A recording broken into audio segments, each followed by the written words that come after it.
Welcome, everyone. I'm Chris Dobbin, and I'm thrilled to welcome you to another episode of Amplify Your Brand, the series where we have the ultimate one on building powerful brands in today's digital age. Along with my friend and fellow colleague and branding expert, Samoa, there you can see on the screen, we're here to share expertise and help you take your brand to the next level. So whether you're an entrepreneur, small business owner, a marketing professional, someone tinkering around with a personal brand, this live stream is packed with practical insights and strategies that will help you amplify your brand and stand out in the crowded digital landscape. So please get ready, take some notes, take what we talk about today and put it into action, because by the end of this live stream, we have a clear roadmap of building a brand that really resonates with your target audience. So thank you for joining today, and let's find another way to amplify your brand. And interesting topic we have to talk about today, which is knowing thy enemy. Do you want to talk me through why we're revisiting this one? Yes, it's one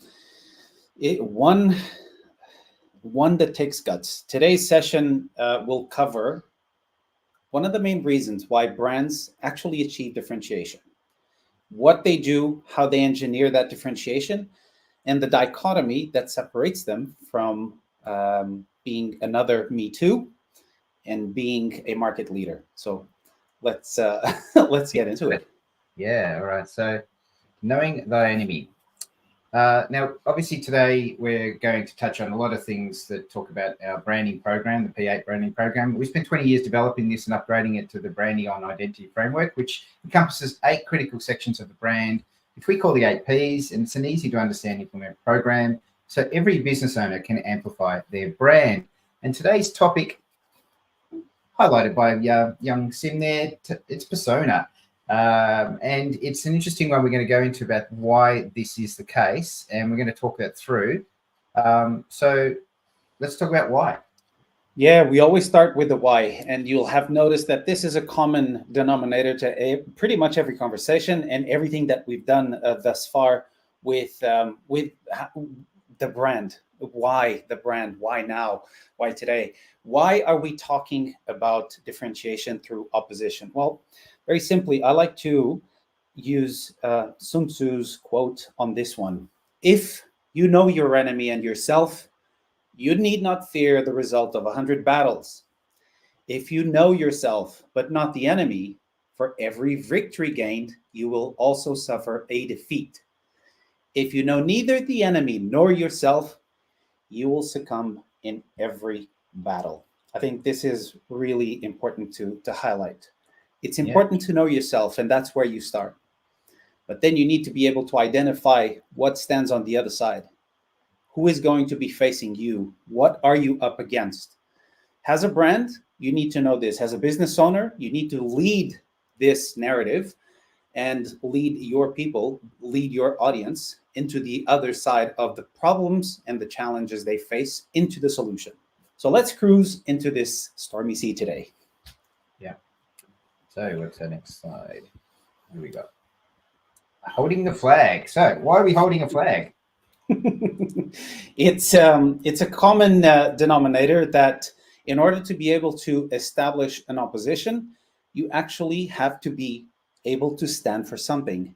What is it that you want to go to market with? Why would people come with you on this journey? That journey is a purchasing one, yes, but it's still based on what we value the most. Our core, our mission, which is the amplifier of the vision for the brand, for the business, leads the people into why they would pick you. Why do they pick detergent A versus detergent B? Why do they pick computer A versus computer B? These are based in values, and holding the flag for those values makes it a lot clearer for you as a business and for the audience as consumers to steer into a specific direction. Yeah. Also gives you so much focus. Like if you know why you do what you do, getting out of bed in the morning is a lot easier, knowing this is where we're going in the morning. And we've talked about this in the past too. We have, yeah. Make bad decisions. You make generally more good decisions because you know why you're making them. And so, there's reasons why this all works for you. But let's talk about actually some examples of this. I think this is a better way to sort of highlight why holding the flag matters. And you've got some great examples here. Absolutely. Well, everybody knows the start of Apple, or most people do by now. They began in a garage. They didn't have budget. They didn't have a whole lot of technology, and at the time, Microsoft held all those trumps in their hand. So, what was it that Apple was able to stand for and flag and wave in front of an audience to gain ground and actually reach a tipping point of surpassing Microsoft at a certain point? I think most of us will also understand that Apple stands for simplicity. Away with complicated interfaces, get out of the complex look of what a computer meant for people at the time. You don't need to be a programmer, you don't need to be a science geek. You get into the Apple environment and everything is intuitive. Everything is pretty self-explanatory. You navigate and you teach yourself how to use a computer versus what the early ages of computer using for the average person was with the Microsoft and the Windows system, which was a necessary first step. It actually established the platform for Apple to come after that and gain ground, use it as a jumping platform. Yeah. And to be honest, if you think about Apple's history through everything, literally every piece of technology they've used or created, it's never been first. Absolutely. Yes. They've been best, but not first. Yes. So, yes. Very good example there, Chris. Yes. Yeah. So like the iPhone wasn't, and the iPod, and exactly. The tablets. Isn't that funny? Like none of these things were the first created by Apple. Apple is not the innovator here. Like even right now with their Vision Pro, like that is not built on the fact that they came up with that, AV technology. Someone else was doing that and quite successfully, and there was a market leader already doing very well at that. And in that case, now they're competing against Facebook with the Oculus. But this Vision Pro, when they came out with it, it was like instantly different and better than anything on the market. It might be more expensive, but those differences were just so big, you kind of went, the money's maybe worth it. Yes, absolutely. Yeah. So one example, sporting ones. You've got some good sporting ones there. All right, I was going to go through the Nike ones, but well, still sports. Well, let's go and visit the Nike ones. The Nike dichotomy against Reebok.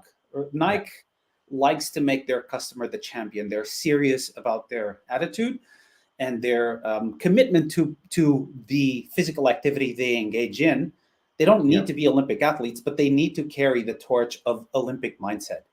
Reebok at the time was playing the game of the everyday user, and they served everybody from mom to dad. And it's funny saying this, I gave my mom, a pair of Reeboks a long, long time ago, and she loved them because they were just very comfy. They weren't specialized for running. They weren't specialized for any particular sport, but they were very, very comfy. And at that point, she had never allowed herself to spend not even a third of what I saved to put together the investment for these Reeboks, but mom loved it. Whereas I was already into my sports and I was trying to justify to mom why I would go to Nikes and all these expensive brands. And this is the dichotomy that these two brands built throughout the time. This is one sports metaphor. The other one that I just love because it's also part of my upbringing and my past. It's a little bit of basketball culture. Everybody who follows NBA today will have known that in the past, in the 90s, there were basically two main thoughts of basketball playing. There was the upcoming surging Bulls with this incredible young man that stood for everything that was clean, brand safe, family friendly, called Michael Jordan in the Chicago Bulls, versus the very bad boys, hard hitting, rugged defense, Detroit Pistons. And for years and years, they played out this philosophy. They had assigned killers. They had assigned thugs that would get into the court, rotate out of their 5 fouls just to get Michael Jordan tired, broken on the ground, if possible bleeding, so much so that they even created the anti-Jordan rules. We know Dennis Rodman, some of us will know at least, and they made their names creating these incredible epic battles. So the juxtaposition of one versus the other holds a flag. This flag speaks to the values that each one of those sides represents. And to finish off on a natural good versus evil comparison, we can create the analogy with Star Wars, right? We've got the Black Force, and we got Luke Skywalker. We've got the light. We've got the dark. All of these dichotomies, they hold very specific values, and they will not attract both sides. You're either one or the other. But when you're holding that flag, you're known for it. So this is the stepping stone to set up the rest of today's live session. Yeah. So let's, I guess, get into one that you've sort of highlighted here about holding the flag. So we've got Google here. So talk me through about them, and I guess talk the overview there. I'll be one of those that took a long time to understand what Google was about. A white screen with a search bar. What's so fantastic about this? Yep. Google made it that simple to organize, catalog, compile, and feed information to users that at the time wanted to access that information. Today, I obviously understand the immense power, the immense engineering savvy that went into creating Google as a tool, but they committed themselves to organizing the world's information. How strong of a mission is that? And the impact they had was basically innovate and expand everything from that starting point. Search engine to sorry? No, you're right. Kick on. Right. Yeah. Search engine to Maps, Google Maps, the app that we carry in our phone and that we used to get around everywhere. They've scanned and mapped everything. And every now and again, we'll see the Google cars with their antennas actually scanning the surroundings to update the most recent version of the streets, the photography they make. And that enables us to know in a street in Indonesia right now what that street looks like. Does it have a hole on the ground? Is it a crossroad? And they built all this technology from that initial differentiation point, which was to organize the world's information. So they stand for efficiency and access to that information. And simplicity in finding that too, which is, again, highlighting what Apple did and building on a technology that already existed. Google did the same thing. Like, there was others out there. But what was interesting around, and it's still even today the same thing, is all the other search engines that compete with Google actually act more like portals, right? So Yahoo is... I remember Yahoo. That's exactly right. Yes. But it's a portal, right? You know, yes. America Online or Alta Vista, Ask Jeeves, all these things. Like they have all still stuck true to, well, we're going to be different to Google and not be simple. We're going to be complex. We're going to have, like, when you land on our thing, we're still going to have the search bar, but around the search bar is going to be animations, graphics, links, things that can distract you. We're going to tell you what we think you need. And that's what's so interesting about Google's approach, which is just jump on our homepage and all you have to do is type in what you want and we'll find it for you. It's why it's so successful. It's incredibly simple. And like I said, I was a very late adopter because I didn't like that simplicity. I was still hooked onto the visuals of it all. And I couldn't for the life of me understand, why is this company so famous? They're just putting information in front of me like it wasn't a big deal. No, so look, you know, like, again, I think the underlining thread of what we're talking about here is by holding the flag, your life becomes simpler because you just know you're north. Yeah, and for everybody who sees what you're doing, your audience, your followers, your buyers, yes, your potential leads. And there's another key to this.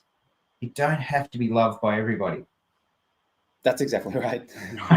Yes. You have to have a thick skin if you're going to do this, but you're doing it for the right reasons. Like I always talk when I work with social media clients, I say, look, I'd rather you have 10 to 100 really solid, good followers who buy from you every day than have 1 million followers who don't buy anything. Yes. Like, you might be popular, but if you're not making money out of the process, then you're really not enjoying it. Unless, of course, you're holding the flag, it's just to be popular. But again, that's ego-driven stuff. And I think that's where we need, again, you need to sometimes take the ego out of this and think about what do you want to stand for and what do you want your customers who buy your brand and love your brand want to get out of the experience. So yes. So anyway, let's move on to the next one, which is Patagonia. So pretty obvious with this one what they've done over the years, but talk me through it. Well, you're much more qualified to talk about Patagonia because you know their story a lot better. So I'll pass the mic to you. Okay. Yeah. Well, I mean, the thing is, this was a guy that just loved climbing, but when he was out and about, he always found he didn't have the tools or the things. So he was actually grabbing, you know, tin cans and mechanical stuff and just making his own stuff, and then going up to the mountains and creating it. And then people were watching him do what he was doing and wanted to do the same thing. But then he realized he's in this beautiful environment and all this material he was carrying with him was made of plastics and all sorts of stuff that was ruining. So he was like this, he was basically dragging in stuff into this environment and polluting it. So he went about finding ways to do this in a more environmentally responsible way. And by doing that, he became an activist for this. And then what he did was find a tribe, because what he realized was that everyone else that was climbing mountains was in the same mindset. And so they wanted to buy this stuff in a way that was environmentally friendly and wasn't polluting what they were doing. And so he found his purpose and his way. And, you know, if you think about it, still, like, this has happened 40 years ago or so. Like, so it's still happening today, but all these other companies are trying to jump on the bandwagon where he created that bandwagon, you know? So it's an interesting thing, but he could have quite easily just gone for the cheapest and the most sustainable items, because Patagonia is not the cheapest on the market, but it's the most sustainable, environmentally friendly on the market. So, you know, again, by having that stand, that holding of the flag, means people will follow. Where if you kind of loosen that a little bit and start introducing a bit of plastic here and a little bit of, you know, made synthetic stuff here, all of a sudden you just lose a bit of credibility and you don't have as stronger hold on the flag as you're holding it up today.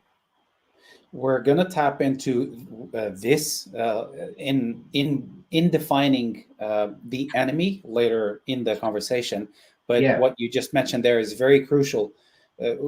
Me and yourself, we like to go up a few hills and whatnot. We don't go up to Mount Everest. The mindset of the people who use Patagonia to actually depend on that material is quite unique. And the fact that they are so earth-oriented and eco-friendly made the extra investment in their brand materials worth their experience. So for Patagonia, that's it right now. We're going to jump into the mindset later on in identifying the enemy. Yeah. Well, that's fine. Yes. Go. I'm just saying, you can't find a brand at the moment that probably has done what they've done in changing a mindset of an industry that is 100 years old, is set in its ways, was not going to change. And the reason why they didn't have to change is because the cost to do what Tesla's done, and there's a really famous part of the history of Tesla where they were literally going broke. And Elon Musk reached into his own pocket and pulled out his own money to pay for what he had to pay for in that period, knowing that it could just fail miserably and he could be a broke man by the end of the month. But he got through it. He made history and he's made Tesla. And then once Tesla got off the ground and started making, you know, some impact in the industry, there's not one car company at the moment that does not have a electricity strategy in their marketing or their car range. Like every single one of them has. It started off as hybrids, but then it started to become everyone had to be full on electric because that's where the market's now going. So that's impact. That's like massive impact on that entire industry. But it's because he put a flag, he held on to it and said, this is what we do. This is where we're going. We're not doing anything to do with petrol and I'm trying to think of the word. Combustibles. Combustibles, yeah. So, you know, it's just amazing what he did. But we need more people like him, and that's why these people, when they do this, they stand out and they're memorable. What is interesting about Elon Musk is he backs it up. Like he actually isn't just doing this because he just thinks it's a fun thing to do. He really believes in it. Bingo. That's exactly what the adjective that stands out in this particular slide. And I made a note of it because, again, we're going to revisit this later on. He was a true pioneer. He actually put his money where his mouth was. Mm-hmm. He drew money out of his pocket. And that is the difference between saying you want to hold the flag and actually bringing it back up when it is starting to fall. He did that, yeah. Mr. Elon, Mr. Musk. He's got all the bragging rights that come with truly being a pioneer in his area. Yeah. Next up, lighter on that. Let's go to Ben and Jerry's. So what's... let's lighten up and go to social justice, because that's not a very heavy topic at all, or loaded. So we're bringing all of these examples with one purpose in mind. It does take, and this backs up what I said at the start, which we'll rephrase at the end. It does take willingness to commit to a cause. So you need to make sure that cause aligns on values, because then social justice, eco-friendliness, being a pioneer comes with a price of you having to fully commit, because they're not easy topics to push forward to the status quo. Social justice, environmental sustainability, and local communities was the impact that Ben & Jerry's was able to create through activism. But you would never thought that an ice cream brand would dip their toe in the waters of LGBTQ rights, racial justice, coupled with fair trade ingredients and all of these other things. I don't think of Ben & Jerry's like that, but they obviously stand for it, and they began marketing it to the public at some point. And now we know they actually hold the flag for that, and they do quite a good job.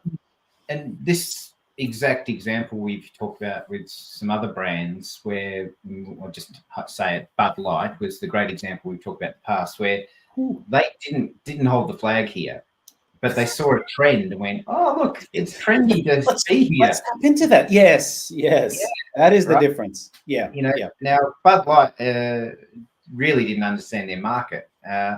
Now, no, we're not saying everyone that drinks Bud Light is, anti-gay and racist and all those kind of things. I'm not saying that, but there was just a good share of the market was, and not light, passionate. We don't deal with that or want that. They were passionately opposite. Like they were totally against it. And when you did an ad that said, "Hey, we're going to bring one of them into this world and promote our product and say it's good for everybody," it just did not work, because that just was not their market. Now, for right or wrong, like we're not saying anything for right or wrong. Yes, wrong. It's just that the fact that know your market, know what you stand for, and don't go there when it's fake. Don't try to paint with stickers, because it doesn't last. When the wind comes, it all flies away. And their audience was a very clear wind that took all the sticker away from that moment in time where they tried to piggyback on a cause that was not theirs. That was not their stated value. That was not that revealed that they were flimsy enough to let go of their existing audience and try to piggyback on a trendy topic for the sake of trendiness. And they paid the price for it. Exactly. So what we're really trying to highlight here, and I guess we'll just bring back to the presentation that we've got in front of us here, is talk me through it. Holding the flag, this iconic sculpture used in the context of World War, it really symbolizes well. I thought the image of it, the photo of it, and the connotations that it carries really means the unwavering commitment to a core value, a mission, and a set of beliefs, which eventually reinforce that clarity of purpose we've been talking about consistently from the start of today's session. It differentiates a brand in the way that it does business and it goes to market, attracts the right audience. And by saying that, we're also saying that will very, very likely polarize the audience that is not right. It doesn't make them wrong. It just means that they're not right. Yeah. And this actually, go. I was going to say, because on the other side of that flag is the competition, whoever that is for this war, doing exactly the same thing. That's exactly right, Chris. That's a very good point. That's exactly right. It doesn't make them less children of God. It just means they're doing the same from their perspective. Yeah. Now, in the battle of brands and corporate world and things like that, the idea is that you attract more of them than the other person does, so that you can stay in business and get more of your message out there and be more successful and all these kind of things. And so we've seen great examples of, even, I'm going to go there, Donald Trump when he won. Yes. Yes. Right? For wrong or right, he got in because he believed in something, even if he didn't mean it. Like we all know now that his "Make America Great Again" was really a publicity stunt, and he did it very, very well. But the thing is, what he did was stand for something very strong, and so many Americans wanted to believe in that version of America. Yes. So they voted for that. Problem was, Donald Trump was never going to deliver on what he promised, right? It did not become "Make America Great Again." A lot of what he did was, taken back. And politicians do this very, very well. They realize what the marketplace is saying. They choose their audience, and they try to make a community out of them via alignment of values. How well they are or how true they are down the line, it's a different conversation altogether. But politician is a good example of a good strategist, or the team that goes behind the politician anyway. But let's be mindful of the fact that politicians never last more than 4 years, right? Well, they may go for 8, but they come and go. Now, when it comes to your brand and your business, you can't do that. You can't just come and go. Otherwise, you're going to be constantly going broke.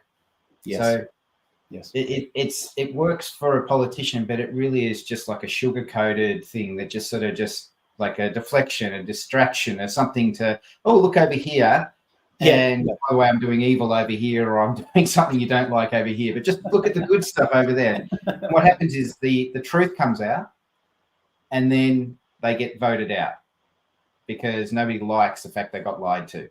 Yeah. So it's a really good example of, you can do it, but the truth always comes out, whether it's straight away or it's later on in your business life cycle, it will come out. So don't go down that pathway when it comes to branding. It's just one of those things that just will not work for you. So yes. Yeah. So that probably leads us to the next slide, which is how to define. We came here today to talk about how to define the enemy. Yes. Right. Well, we left it at the very light tone, said with an irony, of politics.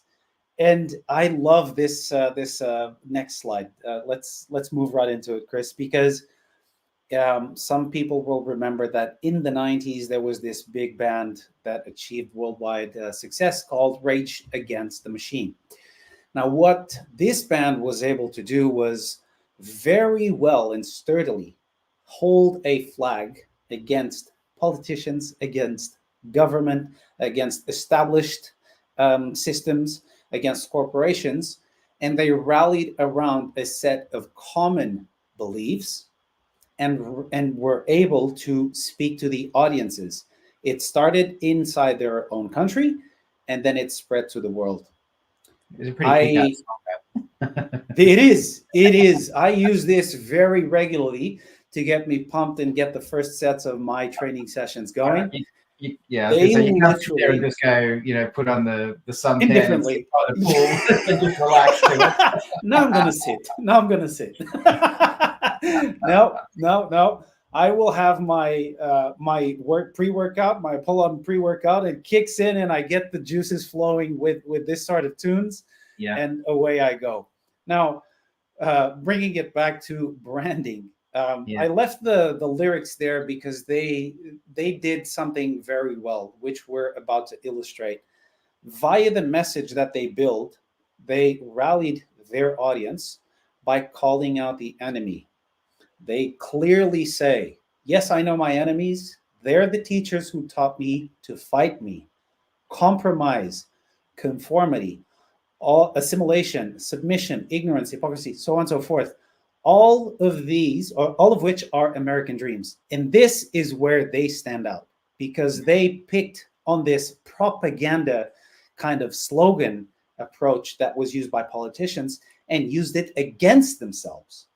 Now, this band became a brand so strong that they caused FBI investigations, CIA looking into who they were as individuals, the past, and truth started coming out. Their vocalist was apparently in the 90s a very active, rough thug, a cop killer, some said. But the fact that they were able to vocalize and put into music notes such strong core alignment on feelings and emotions got so many people onto their music. And I clearly remember even today that the irony of it all for me was seeing this band play in Portugal, and they were not in the least trying to rally up the crowds like they did in every other video that I saw them try to rally. Because in Portugal, maybe they thought there was no need to revolutionize the system. Maybe they didn't look into our fascist past. The fact is that I remember that the Race Against the Machine concert for me was almost a toned down experience. Other than that, it's still one of my favorite bands of all time. Cool. All right, well, let's get into the next slide here. So that's positioned knowing your enemy and why it matters. So understanding your brand's core values and missions. So if you can list your fundamental beliefs and principles, you find what your brand stands for, which then leads to defining a mission that clearly articulates what your brand aims to achieve and why it exists. So again, I think we've highlighted why this matters, but is there anything we to add to that, Tim? No, I'll leave it for people to go back into one of our previous sessions where we talk about mission, we talk about core values, and that will outline anything that people will need to understand this first step. The second one it is analyzing the market and identifying common challenges. Remember when we say that living and dying by a code of conduct and aligning on values will take you a lot further as a brand? Well, this is where market research comes in. As a business, you're going to have to make your business profitable. And you can stand on your own soapbox opera and say you stand for this and for that. If that's not a monetizable cause or value, if you haven't done enough market research and you weren't able to speak to those values in a monetizable way, unfortunately, as a business, you will have a longer, harder road ahead. By aligning the market research with the existing core values that you as a brand, as a business carry inside, you're going to be able to study how your industry brings up common pain points and challenges that you're able to provide solutions for. The areas of dissatisfaction of your audience are going to be your opportunities to stand out from your competitor. And you do this by looking around, doing market research. Yep. Now I'm going to bring Apple up here again. In the 90s and even noughties, the reason why Apple stood out from Microsoft and the PC world is because, and that's why they came up with the slogan, think differently, right? Or think different. Because everyone just thought this is what a computer has to be and what it had to do. And, you had to deal with a blue screen crashing all the time, right? That was just, that was life. Now, it happens occasionally. I end up with a blue screen from Apple, but generally they find ways to avoid the blue screen. It's very rare for it to happen. And, and viruses and all sorts of other things that they do to make their life simple. But they looked at what was going wrong with Microsoft. And even to this day, Microsoft still, as a brand, have these problems. Like, these things have not gone away. They're just part of the DNA of what Microsoft is.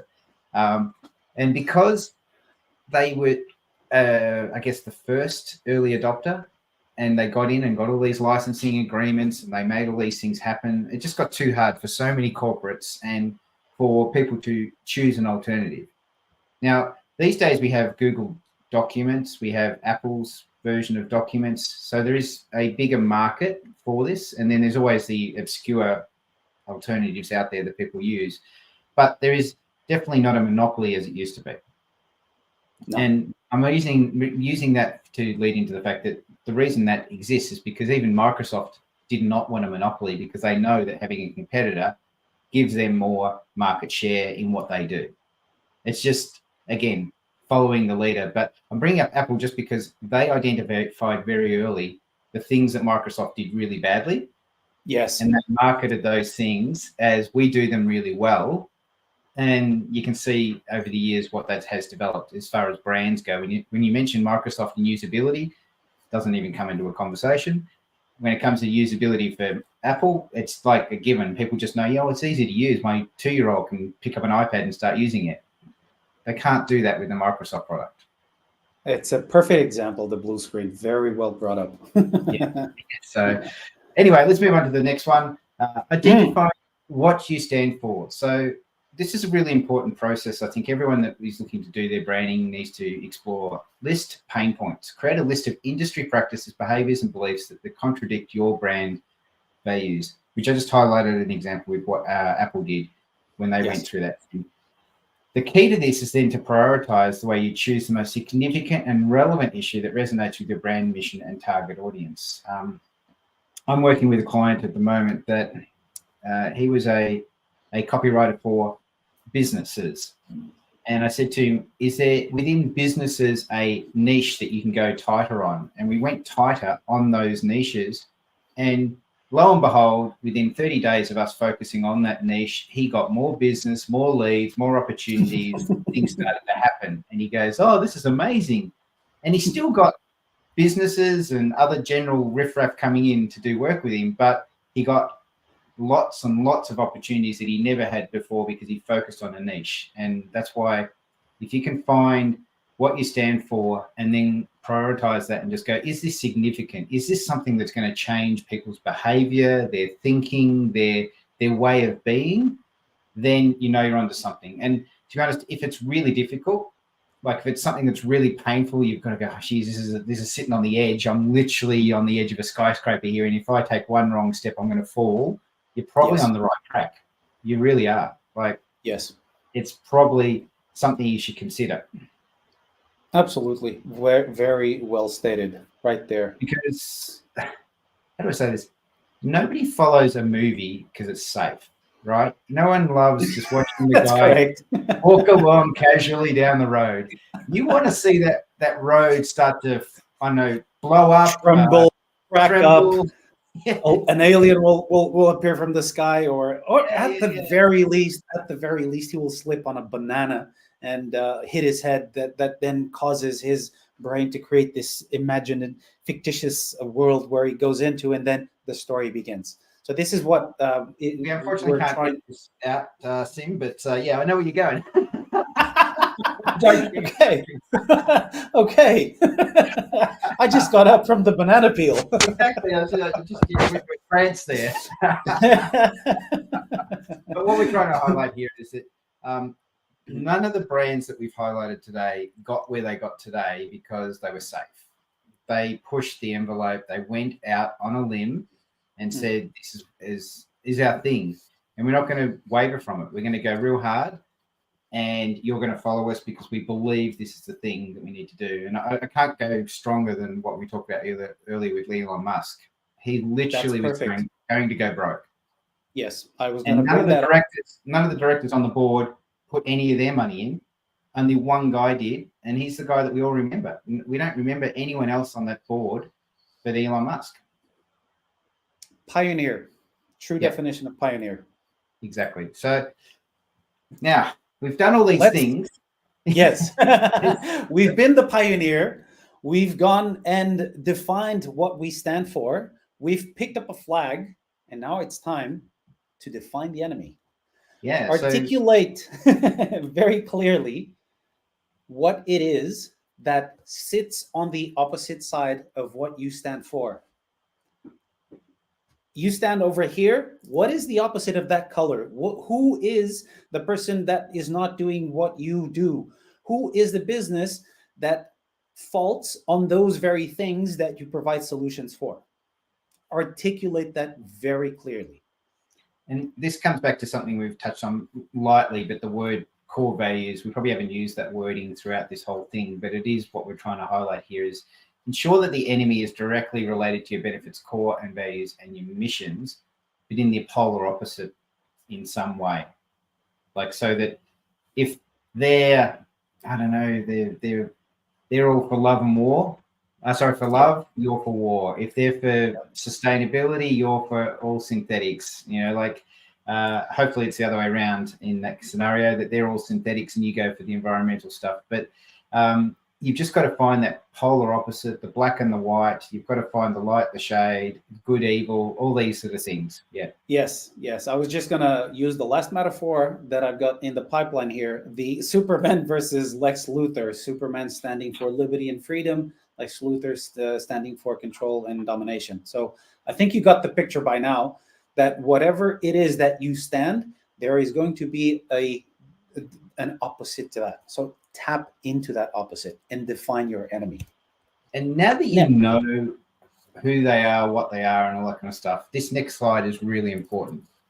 You need to know how to communicate this enemy internally, right? So make sure everyone in your organization understands and aligns with the identified enemy, and then develop those messages to create consistent messaging that communicates your brand stance and against this enemy. And again, I'll just bring up Trump. This is why he was so successful, is because he was so clear on what Make America Great Again stood for and what it was all about. He didn't believe it really, we know this, but he was able to communicate that very clearly to everybody internally. And there was not one politician that he worked with or went with that didn't understand what it was all about. And that's why they were so successful. When Apple have their think differently and they did what they did, it was so clear what they were trying to do and everyone wanted to follow that. With Elon Musk and his electric cars, it's the same thing. Everybody that works at any of his companies, you never see anybody that works with him come out and say, I actually don't know what I'm doing today. They are very, very focused on what they're doing. They know where they're going. Now, we know that there's a lot of unhappy people who work with him, and we know the same with Apple. You know, life is not perfect, but not one of them comes out of there going, we didn't know what Apple was about or what Elon Musk is about. Yeah, that's the key to what we're talking about here. So it's not about being loved and liked. It's about knowing exactly why you're doing what you're doing. Absolutely. All right. And then doing it consistently and getting that message out there. Let's talk about this one. Which leads into this one, which is to integrate everything we've talked about into your brand strategy. As far as marketing and advertising goes, you need to be able to reflect that brand enemy in everything you do with your advertisements, your social media, content creation, and engage the customer in that direction. Because remember, if the customer aligns with what you stand for, they recognize the problems that you've identified in defining that enemy, you're going to have that engagement. You're going to have that attention because you keep speaking to them. You keep speaking in a language that they feel connected by. Yeah, that's right. And I mean, the thing about this is that I don't know how to say this, but it makes it even more powerful, your messaging and what you do, because you've done all those other steps we've talked about and you know why you're doing what you're doing. It's going to hit the mark because you're so focused on what you're doing and it comes through the messaging. And I think about most of the successful brands that we know about, the reason why they're so successful is because their messaging is so simple. You know, and even some people don't understand certain brands when they do advertising, why they do the advertising they would do. But what they'll find themselves doing is in 6 days, 6 hours, 6 weeks, whatever it is, they're buying that product with an emotional aspect to it. And it's because with a charge. With a charge. Like they just know why they're buying it and they feel good about it because advertising and marketing has done it in a way that's made you think that way. And the reason they've been able to make you think that way is because they know you and they know their enemy and they know, well, look, don't buy from them because they do this. Buy from us because we do this and you love this, whatever this is. So, you know, think about that, put it into everything and then look at the way you can get your customers to engage. with social media these days, we've talked about this, the fact that back in the old days when it was 4 mediums that were, controlled by one entity. And now we have social media that just lets a bit of Wild West happen. But it democratizes access to information. We also know the Wild West isn't as wild as we think. We know that if we get into a certain mindset of certain people and they have that voice, it's actually going to be a controlled voice. It's going to go out in a certain way that it's going to be done a way you want it to be done, because you've given them all the assets, all the emotions, all the feelings, all the narrative, all the narrative, the values. So it's going to go out how you want it to go out, which is an amazing part of what social media can do when it's successful. All right, come to the end. I think this is where you need to talk us through this one, because you've really been passionate about knowing the enemy today. I am, and people who know me understand that that's actually the position that I adopt on a very regular basis. My friends, the marketplace is crowded with similar propositions. Knowing your brand's enemy, it's not a strategic move alone. It's actually essential in today's world. And it does take courage to confront and stand up to the challenges and wave the flag of the solutions. Once the groundwork is laid, and remember that we've talked about this in past sessions, we've covered the whys, how important it is because it keeps coming up. The values need to be aligned. The implementation of it all becomes a lot easier. Bold stances are the commonality among truly differentiated businesses. Every flag bearer and pioneer, like we mentioned, Mr. Musk, started one day in difficulty where bravery brought them to a reward. So we encourage you after today's session to embrace the power of creating an opposition to fuel your brand story. Create a compelling narrative, and after that, setting the stage, everything else will unfold and your path will literally unfold before you. You will have to defer, you will have to attack, you will have to justify, you will create oppositions, and will create situations of that friction where the overcoming of your brand, of your story, of your narrative will lead your audience into a better day. So at the end of it all, stand for something or fall for anything. Yeah, love it. So guys, look, if everything we've talked about today has resonated with you, or you're not even sure where to start, but you like what we've been talking about, or you do know what you're talking about, but you just need direction on how to put it all together, book a discovery session with us. We'd love to understand and better understand your business and assess the state of your brand, your goals, and where your brand needs to be. So please visit Brandeon.agency and Brand Guardianship and book us in. How does that work? Well, look, we really take you through that discovery session that we highlight things to assess where you're really wanting to go. That helps us then select a program that we think is going to work for you. We understand not everyone's size fits all, because all brands are at different stages of their life cycle. And a lot of things we talk about today are examples of that. We then get that into a program that's going to work for you. But to deliver on a program, we have to do an onboarding and a coaching session where we go through the plan and assess it, and we catch up with you regularly, and we look at ways of keeping you focused on ways to amplify your brand. If that's of interest to you, please reach out to us and book a discovery session. We'd love to know more about how we can help you amplify your brand. That's knowing your enemy. We've done it. We've got to the end of today's session. So, Sim, is there anything you'd like to finish on? As usual, I would like to thank everybody who's watched this or who will watch this. And thank you as well for letting us know in the comments where you're from and what platform you're seeing us from. With that, keep amplifying your brand, and we'll see you next week. All right, guys. Thank you so much for your time. Thank you.